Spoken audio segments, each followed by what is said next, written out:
Hey guys, so while part 1 of my 4th video is uploading, there's a few things that I left out that I just kind of want to address. One being, there is a difference between being a whore and being a slut. Fucking a lot does not make you a whore, that makes you a slut. Being a slut is someone who sleeps around, maybe doesn't have as much self-respect, maybe isn't necessarily as hygienic as someone who, say, is a whore. Being a whore is being a professional. That's someone who makes a living off of selling their body and their goods and their services in exchange for a substance of some sort, such as money. Now, you can't really...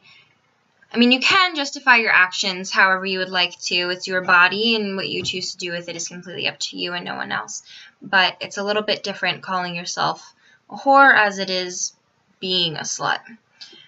Also, when we kind of made that comment in the last video about, oh, well, what do you expect if you're a prostitute and if you're out on the streets, you should expect to be raped.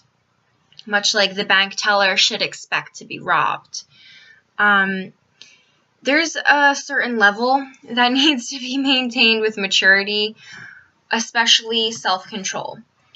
Now, back in the old world where we did talk about Jesus and Mary Magdalene, showing ankle, honey, you're a harlot and you need to go home and put some clothes on.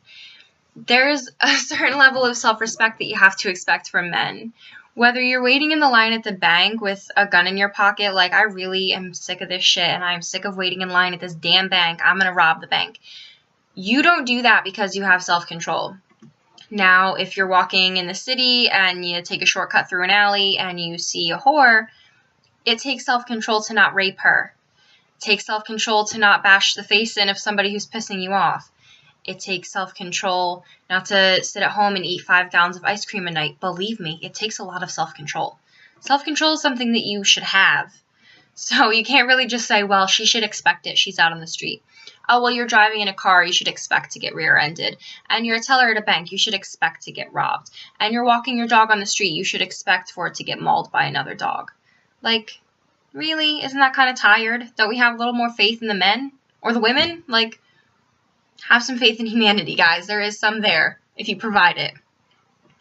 And there's also a level of comfort where even if you're not a whore and you're just out at a party at night, or you went out to the bar with some friends, you can dress how you want.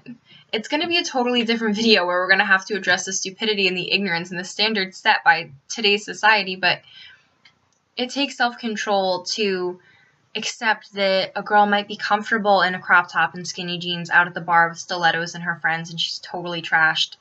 Like, if that's how she's comfortable living her life, you need to have the self-control to, 1, not judge her, and 2, to not assault her.